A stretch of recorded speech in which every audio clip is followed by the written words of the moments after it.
예, 안녕하세요. 저는 순천향대학교에 있는 지난번에 정년퇴임하고 이제 명예교수가 된 김기승입니다. 반갑습니다. 오늘 제가 강의할 제목은 아산에 있어서 인산서원과 홍가신이 가지는 의미라고 하는 그러한 주제인데요. 이 주제는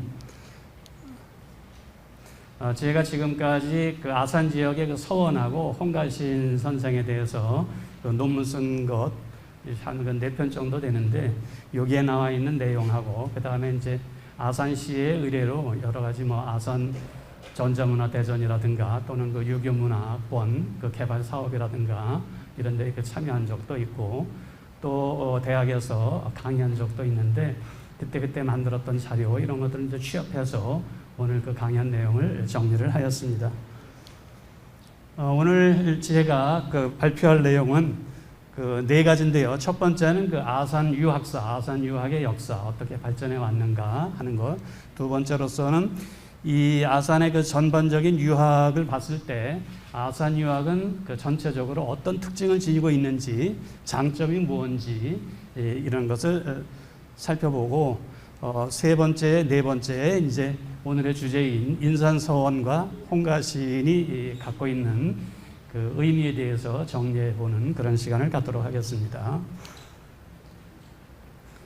아산 유학은 이제 중국의 공자맹자의 사상을 받드는 학문이다라고 이제 볼 수가 있겠고, 중국에서 유래되었다고 볼 수가 있습니다. 따라서 이 중국 유학이 한반도에 전래가 될 때에는 주로 이제 한자 문화와 함께 전래가 되게 되고, 주로 고대 국가를 정비하는 과정 속에서 유교의 이론과 이념 이런 것들이 이제 수용이 되게 됩니다. 따라서 아산 지역의 국가라든가 또는 지방관이 이제 파견되어 있을 때 주로 이제 중앙에서 파견된 지방관을 통해서 유교가 전파된 그런 흐름이 1차적으로 있었다고 볼 수가 있겠고요.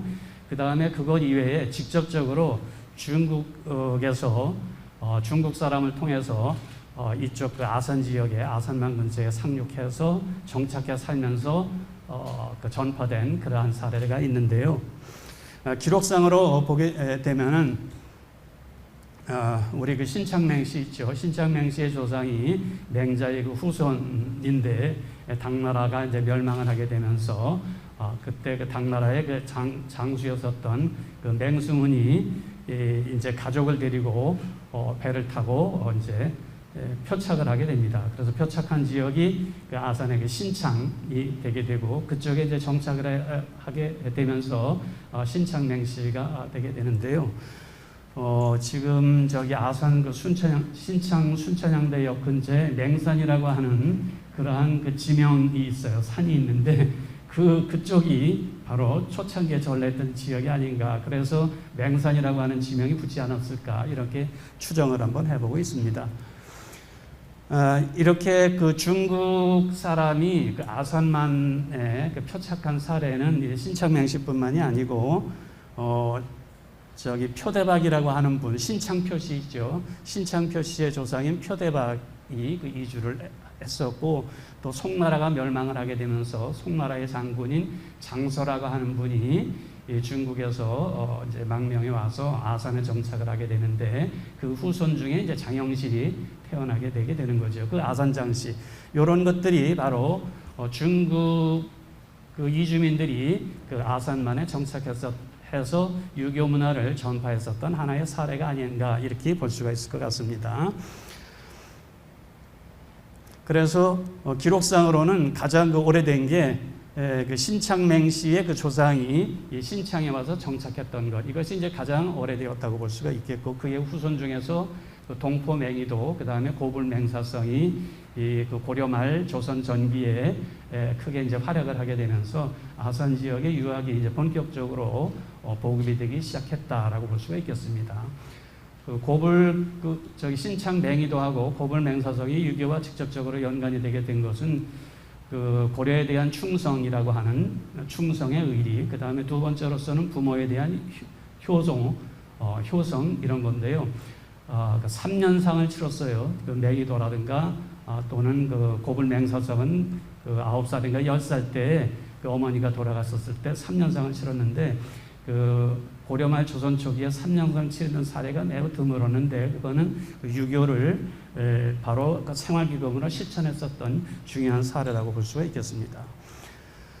그다음에 이제 제2기가 조선전기인데요. 이 조선전기가의 그 대표적인 유학을 전파한 사례가 동포맹이도, 그다음에 고불맹사성이라고 볼 수가 있겠고요. 그다음에 이제 장영실 같은 경우에는 뭐 과학사상, 그 한국의 대표적인 과학자라고 꼽을 수가 있겠죠. 그 다음에 이제 조선시대 때는 온양행궁이 이제 설치가 되어서 6명의 임금이 여기에 와서 목욕할 때 30일 내지 60일 동안 정사를 보게 되니까 그때는 바로 그 온양이 바로 서울이 되게 됩니다. 그래서 이 온양 주변에 살던 사람들은 지방에 살고 있지만은 우리가 바로 문화의 중심이고 정치의 중심이고 우리가 바로 서울에 살고 있다, 이런 생각을 조선시대 때부터 갖고 있었던 것이죠. 그래서 그 왕에 의해서 유교적인 그 왕도 정치 사상, 그 민본주의 사상, 그 다음에 왕과 백성이 직접 만나서 소통하는 그러한 공간으로서 이 온양행궁이 크게 기능했다고 볼 수가 있겠습니다. 그 다음에 표현말과 표빙, 이 분들이 바로 표대박의 후손이에요. 신청표 씨. 이들이 바로 이제 영남 살인파의 일원이 되게 되는 거고, 그 다음에 이제 기준이라고 하는 인산서원에 그 배양된 인물이 있는데, 그 아산 지역에 유배에 왔었습니다. 그런데 나중에 이제 기묘명연으로 추대가 되게 되면서 인산서원에 배양이 되게 되는데, 그분에 의해서도 우리는 이쪽 지역이 조선의 유학을 진행하는데 살인파가 매우 중요한 역할을 담당을 하게 되었는데, 살인파의 영향력이 바로 아산에도 형성이 되었다 하는 것을 기준이라고 하는 인물을 통해서 확인할 수가 있습니다. 그래서 저는 조선 전기를 아산 유학이 이제 태동되는 시기가 아닌가 이렇게 규정을 해봤습니다. 다음은 조선 중기인데요. 조선 중기의 아주 대표적인 인물, 유교가 전파가 되고 유교를 배우고 유교를 실천하면서 나라를 위기에서 구한 두 인물이 동시에 아산이라고 하는 지역에서 배출이 되게 되는데, 이순신과 홍가신 두 분이 바로 그 인물이 되게 됩니다. 그리고 충무공 이순신과 만전다 홍가신은 거의 이웃 동네예요. 그 다음에 서로 이제 결혼도 하게 되고 그래서 이제 혼반으로 형성되게 되어서 거의 한 동네, 한 집안 식구처럼 이렇게 이제 가깝게 지내게 되었는데요. 만전다 홍가씨는 화담 서경덕 계열의 민순의 제자로서 이몽학의 반란을 진압을 해서 청란공신 1등이 되게 됩니다. 그 다음에 충무공 이순신은 외부에서 침입한 왜적을 물리치게 되죠. 그래서 선무공신 1등이 되게 됩니다. 그래서 1등 공신이 동시에 아산이라고 하는 곳에서 2명이 나타나게 됩니다. 그러면서 세상 사람들이, 조선 사람들이 아산이라는 땅이 보통 땅이 아니구나 이렇게 생각을 하게 되고, 그 다음에 아산 지역과 같은 경우에는 임진왜란의 피해가 다른 지역에 비해서 훨씬 더 적었습니다. 그래서 살기 좋은 것이고, 그 다음에 서울과도 100길로 하루면 왕래가 가능하기 때문에 많은 명문 거족들이 제2의 거점으로 아산으로 기반을 잡게 되면서 명문 거족들이 아산에 이주하는 경우가 많이 증가를 하게 됩니다. 이렇게 되다 보니까 이순신과 홍가신을 본받은 제2의 홍가신, 제2의 이순신을 배출을 해야 되지 않겠느냐 하는 그러한 움직임이 나타나게 되고, 그 다음에 자제 교육을 시켜서 많이 과거에 급제를 시켜야 되겠다, 공부를 시켜야 되겠다라고 하는 움직임이 일어나게 되면서 이 17세기에 이 서원이 설립되게 됩니다. 향교는 이제 국가에서 설립한 기구이기 때문에 일찍부터 설립되었을 것으로 생각이 되는데요. 향교에 관한 기록은 거의 남아있지 않아서 제가 확인하지는 못했습니다. 그런데 이제 서원에 관한 기록은 이 지역 사람들이 스스로 돈을 출연하고 스스로 뜻을 모아서 힘을 모아서 우리들 스스로 자제들을 교육시키겠다, 유교를 진흥시키겠다라고 하는 다짐과 약속 속에서 지역 문화를 일으키는 중심 주체가 우리 스스로 되겠다라고 하는 그 움직임 속에서 만들어진 것이 서원이라고 하는 교육기관이 되겠습니다. 그래서 이 17세기에는 그 아산을 필두로 해서 인산서원, 그 다음에 온양의 그 정태서원, 그 다음에 이제 그 신창의 그 도산서원, 이 3개 서원이 설립이 되게 되는 것이죠. 이 3개 서원이 설립되고 난 다음에 17세기에는 과거 급제자가 크게 이제 증가를 하게 됩니다. 그리고 17세기 이후 그렇게 교육, 학술, 문화 이런 진흥이 일어나게 되니까 그것을 기반으로 해서 학계에, 유학계 또는 사상계에 아주 중요한 그 인물들이 배출을 하게 되는 거죠. 그 18세기의 대표적인 인물이 특히 이제 기후학과 내에서 외암 이간이라고 하는 학자이고, 그 다음에 19세기에는 고산 이모네라고 하는 대학자가 배출이 되게 됩니다. 그러니까 100년에 한 명씩 아주 전국적으로 유명한 그 학자를 배출을 하게 되는데, 18세기에는 외암 이간, 19세기에는 고산 이모네라고 하는 두 학자입니다. 따라서 이렇게 계속해서 그 아산의 그 유학의 그 흐름, 발전, 이것이 가능했던 토대는 바로 17세기에 서원이 설립된 것이 중요한 계기로 작용이 되었고, 그 서원 설립의 스타트를 끄는 서원이 바로 인산서원이라고 볼 수가 있겠습니다. 그리고 그 인산서원의 첫 번째로 배영된 이 지역의 최고의 명현으로 꼽힌 인물이 누구냐면 바로 홍가신이라고 하는 인물입니다. 따라서 홍가신과 인산서원 하게 되면은 조선시대 아산 지역의 교육, 학술, 문화의 그 상징이고 또는 그 중심이고 지표다라고 말할 수가 있을 것입니다.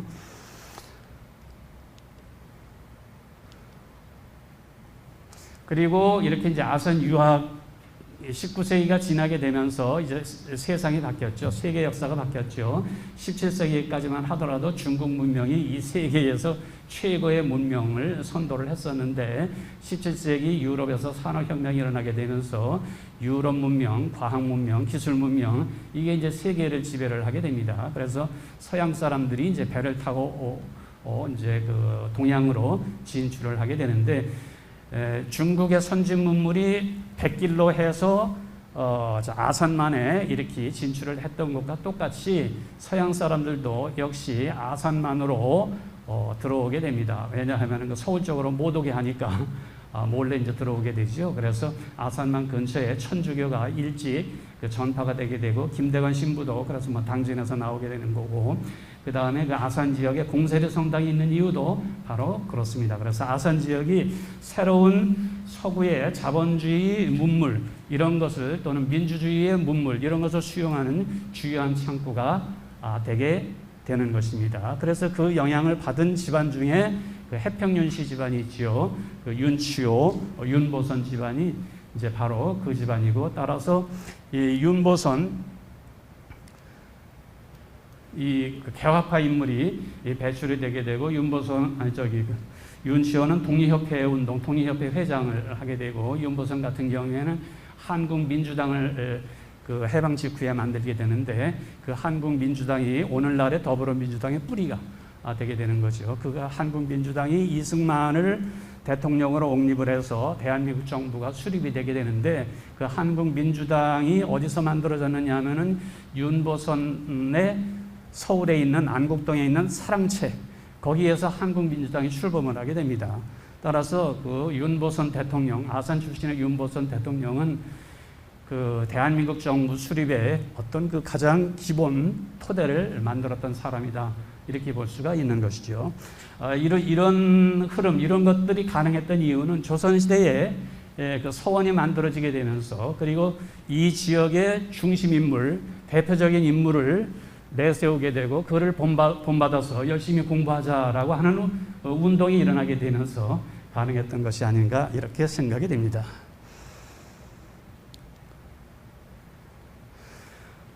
이렇게 개관할 때 아산 유학의 특성을 한 몇 가지로 정리를 해봤는데요. 첫 번째는 외부 세계와의 활발한 소통으로 유교 문화의 개방성을 형성을 했다. 그래서 저는 그 아산 유학의 특징, 아산 문화의 특징 하게 되면 개방성과 다양성을 들을 수 있을 것 같습니다.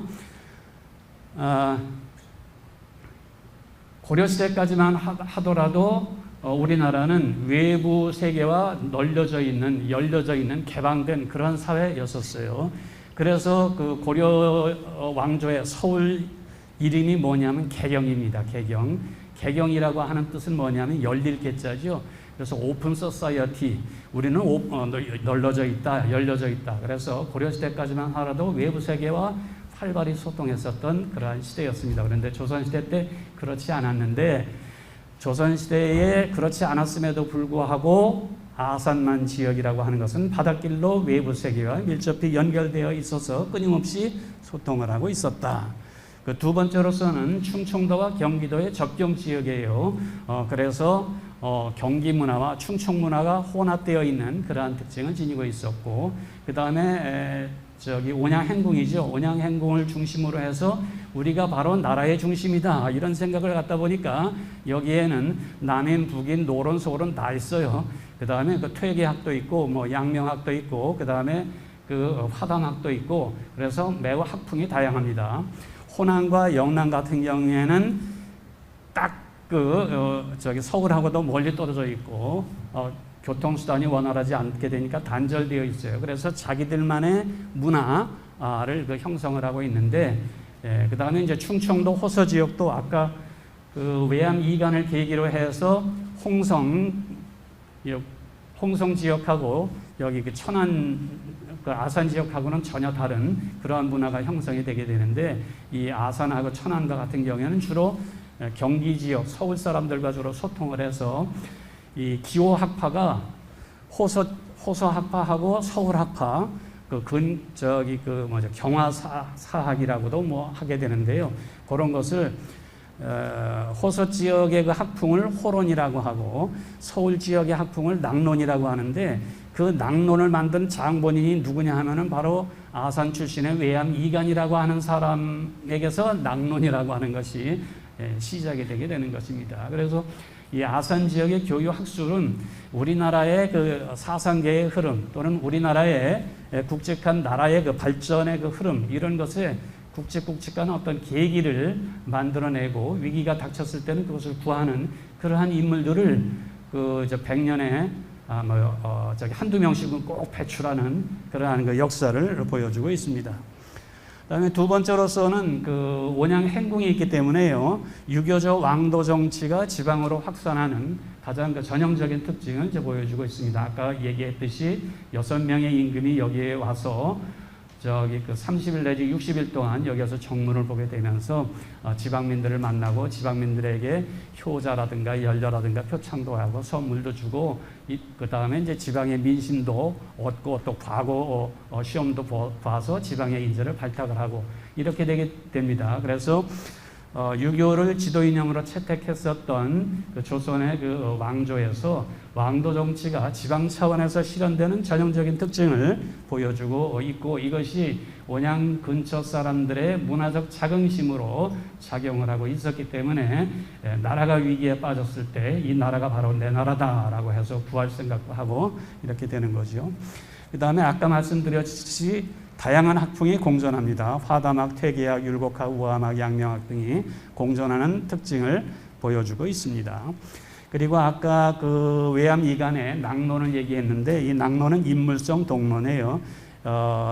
사람이나 사물이나 본질적인 성품은 동일하다, 이런 거예요. 그러니까 오랑캐나 우리나 인간의 그 본질적인 성품은 동일하다, 이런 생각을 바탕에 깔고 있게 되고, 그렇게 되면서 이 낙론에서 뭐가 나오느냐 하면 개화사상이 나오게 됩니다.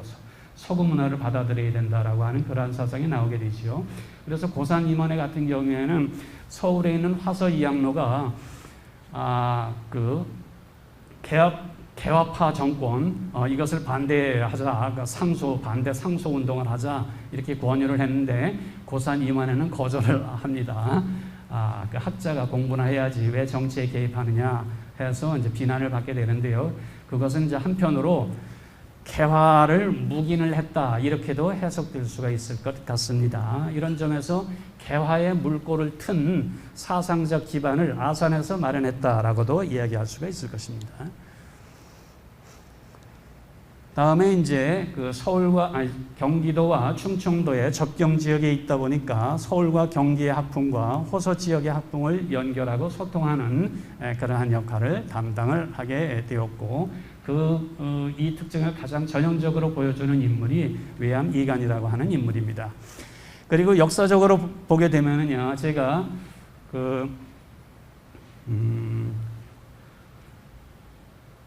한국 사상과 외암 이간이라고 하는 그런 교양 과목을 만들어서 학생들에게 이제 가르치기도 하고, 그 다음에 아산과 순천향의 역사 이런 것을 전교생한테 가르치는데, 왜 그러냐 하면은 이 아산 땅이 그냥 그 시골이 아니다, 보통 땅이 아니다. 역사적으로 보게 되면은 이 아산이라고 하는 지역 속에서 한국의 문화를 한 단계 발전시키거나 한국을 위기에서 구한 인물들이 주기적으로 나타난 그러한 고장이다. 여러분들이 순천향대학교에 와서 4년 동안 지내는 동안 이 아산의 기운을 느끼고 그 아산의 기운을 배우고, 그래서 21세기에 한국을 구하고 한국을 발전시키는 인재가 바로 내가 된다라고 하는 그러한 생각을 가져라 하는 뜻에서 아산과 순천향의 역사를 그 2시간 동안 가르치게 되는데요.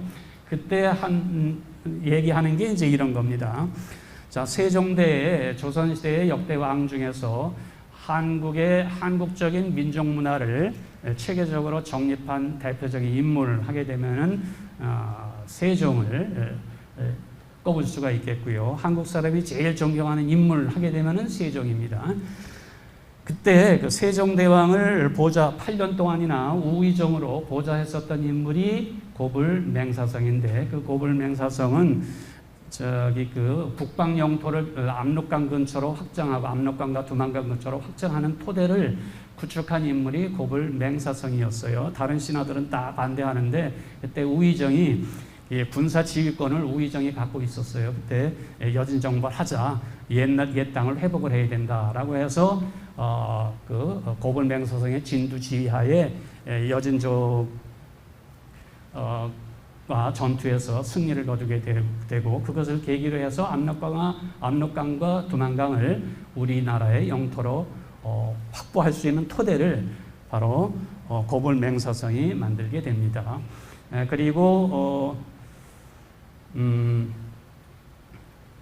고려의 그 전통적인 음악하고 중국에서 전래한 새로운 음악 이런 것을 체계적으로 정비하는 역할을 누가 담당을 하게 되느냐 하면은 시라든가 음악에 조예가 깊었었던 고불맹사성이 그 역할을 담당을 하게 되고, 그것을 토대로 해서 나중에 성종도에 종묘제리학이 만들어지게 되고, 그 종묘제리학은 세계 문화유산으로 이제 등재가 되게 되는 것이죠. 세계의 문화유산을 만든 토대를, 그 기초를 바로 우리 아산 출신의 고불맹사성이 했다, 이렇게도 얘기할 수가 있습니다. 그 다음에 장영실과 같은 경우 아산장시죠. 장영실과 같은 경우에도 세종대의 찬란한 과학적인 업적 이런 것은 다 장영실이 했는데, 조선의 그 과학이라고 하는 것도 아산 출신의 장영실이 만들었다, 이렇게 볼 수 있습니다. 두 사람이에요. 그 다음에 살인파로서는 표현말과 표빙, 아까 신창표시 있죠. 이 아버지와 아들이 바로 살인파의 이전으로서 조선조 유학의 토대를 만들어 놓게 됩니다. 그리고 아까 말씀드렸듯이 임진왜란 때 나라의 위기가 찾아왔을 때 내부의 적을 물리친 만전당 홍가신, 외부의 적을 물리친 충무공 이순신, 이 두 인물이 배출되어서 나라를 구했죠. 그 다음에 이제 17세기, 18세기 이후 기호학파를 이끈 대표적인 학자 박직의, 이간, 임원회, 이러한 인물들은 이 지역에서 유학 연구를 하게 되면서 기호학파의 새로운 사상, 새로운 학설을 만들어내어서 새로운 학풍을 만들어낸 인물들이 바로 이러한 인물들입니다. 그 다음에 근대 이후에는 이규갑, 이세영은 그 이순신의 후손이에요. 나라가 위기에 빠졌을 때 자기의 그 조상 이런 그 구국 충정의 뜻을 실천을 해야 된다라고 해서 그 독립운동에 가담을 하게 되는데, 이규갑은 저기 그 3.1운동 이후에 대한민국 임시정부에 그 참여를 하게 됩니다. 그 다음에 그 이세용은 그 만주 지역의 저기 무장 독립군의 그 대표적인 지도적인 인물로 활동을 하게 되고요. 윤보선은 아까 말씀드렸듯이 민주주의 국가인 왕조 국가 또는 전제 군주주의 국가, 전제주의 시대에서 국민주의, 민주주의 시대의 그 초속, 그 출발을 시킨 장본인이 바로 누구냐 하면은 윤보선인데, 윤보선이 자기 집 사랑방에 그 유지들 다 모아놓고 한국의 그 민주주의 국가를 만들어야 된다. 그래서 정당을 만들어야 되겠다. 그 정당 이름을 뭐로 하면 좋겠느냐? 한국을 민주주의 국가로 만드니까 한국민주당이라고 하자. 그래서 한국민주당이 바로 윤보선의 그 사랑방에서 시작이 되게 된 겁니다. 자, 이렇게 보게 되면은 다섯 개 국면. 우리나라의 역사를 발전시킨 아주 또는 그 발전 변화의 중요한 고비가 된 고비마다 이상하게 아산 출신으로 두 명 이상에 나와갖고 이 나라를 한 단계 발전시키고 있어요.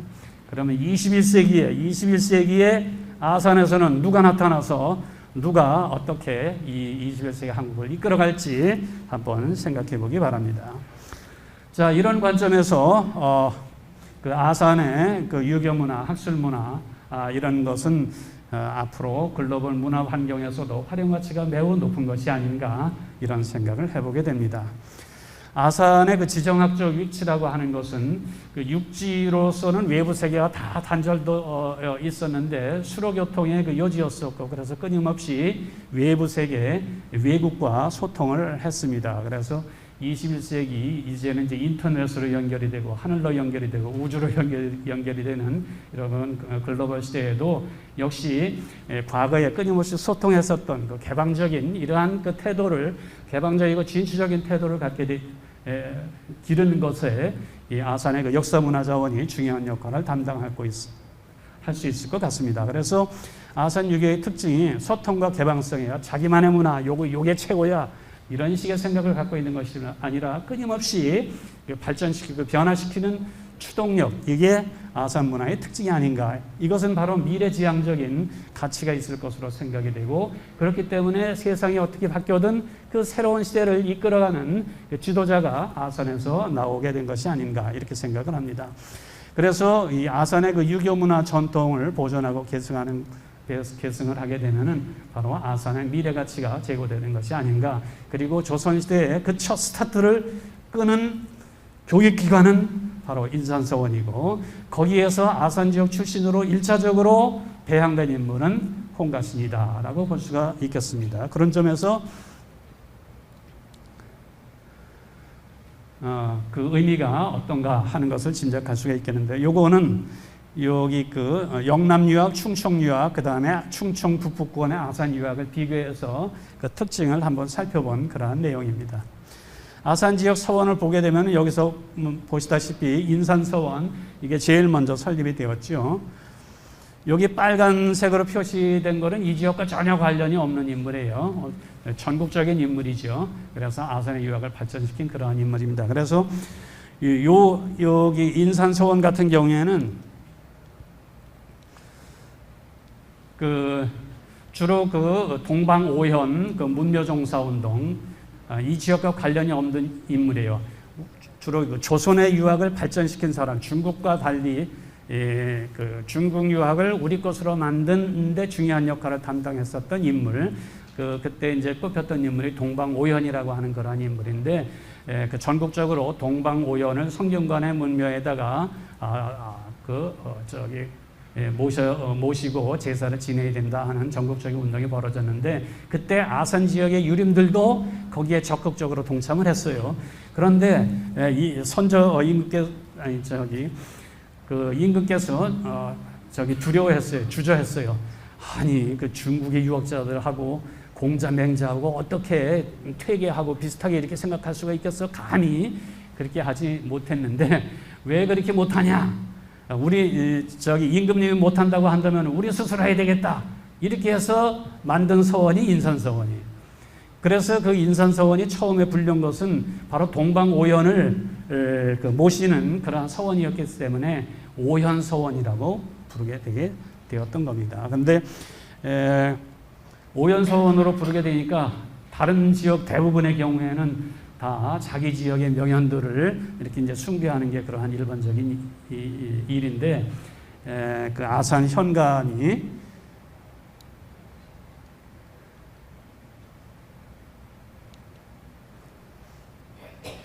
윤필은이라고 하는 그 아산 현감이 와갖고 이 오현, 동방 오현은 이 지역과 전혀 연관이 없는데 왜 그런 사람들을 모시냐, 그 서원 없애려고 하는 운동을 이제 벌이게 되었어요.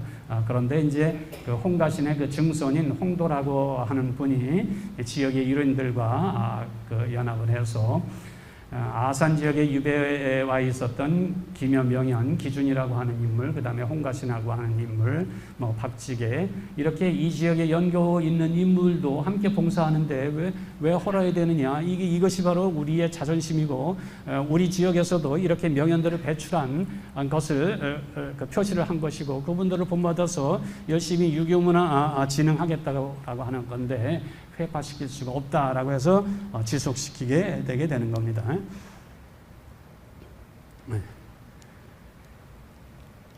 근데 이제 요게 이제 선례가 되어서 그 이제 몇십 년 뒤에 온양에 정태서원이 설립이 되게 되는데요. 이 정태서원은 그 설화산 기슭에 점토골이라고 하는 그러한 골짜기가 있었다고 합니다. 그런데 그 점토가 정태, 조정암, 이퇴계의 정암과 퇴계를 합친 정퇴, 요거하고 발음이 비슷하잖아요. 그러니까 여기에는 분명히 우리 정암과 퇴계와 연관이 있으니까 이것에다가 서원을 만들어서 그 두 분을 모시자라고 해서 그 두 분을 모시면서 동시에 그런 분들만 모시게 되면은 이제 다른 지역에서 자기 지역과 무관한데 어떻게 모시느냐, 이런 얘기가 있을 수가 있으니까 홍가신 선생, 그 다음에 아까 얘기했었죠, 그 신창맹시로서 저기 그 아산 지역에 최초로 유학을 전파시킨 인물로 동포 맹해도 선생, 이 두 분 지역 인물들을 동시에 이제 모시게 되면서 정태서원이라고 하는 것을 이제 만들게 되게 되는 것입니다. 이렇게 되게 되면서 아까 그 오현서원이라고 했어요. 그런데 정태서원은 점토골이라고 하는 지명과 연관이 되어서 정태서원이라고 하는 이름을 지었습니다. 그래서 그 오현서원이 아산현 소북면 인산이라고 하는 그 마을에 만들어졌기 때문에 인산서원으로 불리게 되게 되는 것입니다. 그래서 처음에는 오현서원이었다가 그 다음에 인산서원이 되게 된다. 그래서 그 서원이라고 하는 것은 그 지역의 문화적인 정체성, 유린 집단의 존재, 문화적 자존심, 교육, 학술 문화의 수준, 이런 것을 압축적으로 표현해주는 것이 바로 서원이었다. 그래서 전국 각 지역에서 너도나도 서원을 만드는 그러한 그 움직임을 보여주게 되고, 그 서원의 명칭도 지명과 밀접히 연관된 그러한 특징을 이제 보여주고 있습니다. 홍가신 선생의 그 생애는 생략을 하겠습니다. 왕조실록의 그 졸기를 한번 보겠습니다. 왕조실록에 졸기가 수록되어 있어요. 돌아가시고 난 다음에 영원군 홍가신이 졸하였다. 명유 민순의 문인이다. 문학이 있다. 일찍이 과거를 포기하고 천고로 벼슬길에 올랐다. 여러 차례 대간을 지냈으며 홍주 목사로 있을 때 이몽하게 난을 평정하여 원은공신에 책록되었다. 벼슬을 그만둔 다음은 고향으로 돌아갔다. 마지막에 사람됨이 방정하고 근실하였다. 이렇게 되었어요. 두루뭉실하고 융통성이 있는 그런 분은 아니었어요. 그냥 아주 똑바르고 원리 원칙대로 고지고대로 지키는 그러한 인물이고, 그런데 자기가 맡은 바 책임은 죽음을 무릅쓰고도 행하는 그러한 근면성실한 태도를 보여주고 있다고 보고 있습니다. 요거는 이제 벼슬을 그만둘 때 70이 되어서 이제 치사를 하게 되는데, 그 당시 좌의정이었던 심의수가 홍가신 선생한테 편지를 보냈습니다.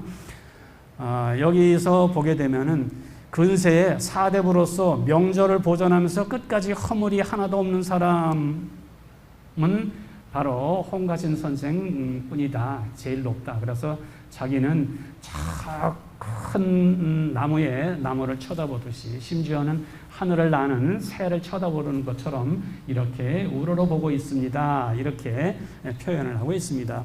그 다음에 이제 조경이라고 하는 분이 쓴 홍가신의 그 신도비 명을 보게 되면은 선생의 학문은 체를 밝히고 쓰임의 적절함이 가장 깊도다. 이것은 학문의 본질을 확실하게 파악을 하고 있고, 두 번째로서는 그 본질을 현실에 응용을 하고 활용을 하고 실천을 할 때에도 확실하게 한다. 이런 거예요. 이론만 알고 실천은 부족한 그런 존재가 아니라 이론과 실천을 겸비한 그러한 인물이었다. 이렇게 표현을 하고 있습니다. 그러다가 보니까 무슨 일을 하든 간에 좌우로 근원에 다다라 모두 마땅함을 얻었다. 틀린 것이 하나도 없었다. 모든 게 마땅했다라고 하는 겁니다. 이렇게 되다 보니까 아술과 온창, 아술은 그 옛날 그 아산의 그 옛날 명칭이죠. 온창은 온양과 신창을 합쳤던 적이 있었습니다. 그래서 온창이라고 불렀었는데, 이 아술과 온창, 그러니까 오늘로 얘기를 하게 되면은 아산, 온양, 신창, 이 세 거울의 그 선비들이 선생을 위해서 서원을 세워서 제사를 지냈다. 이 지역 출신의 인물로 이 그 아산, 온양, 신창 이 지역의 유림들이 공통으로 제일 먼저 서원에 배양할 인물 하게 되면은 바로 홍가신을 꼽았다 하는 그런 얘기가 되겠습니다. 여기 이제 정치 사상 이런 것들은 주로 이제 상소문에 나타나 있는 그런 건데요. 이 상소문에는 임금한테 이렇게 다 이제 올리는 건데, 임금한테도 빠른 소리 하는 그런 인물이었어요. 아까 얘기를 했었죠. 방정했다라고 하는. 임금님한테도 빠른 소리였어요. 그래서 선조 임금이 죽기를 각오하고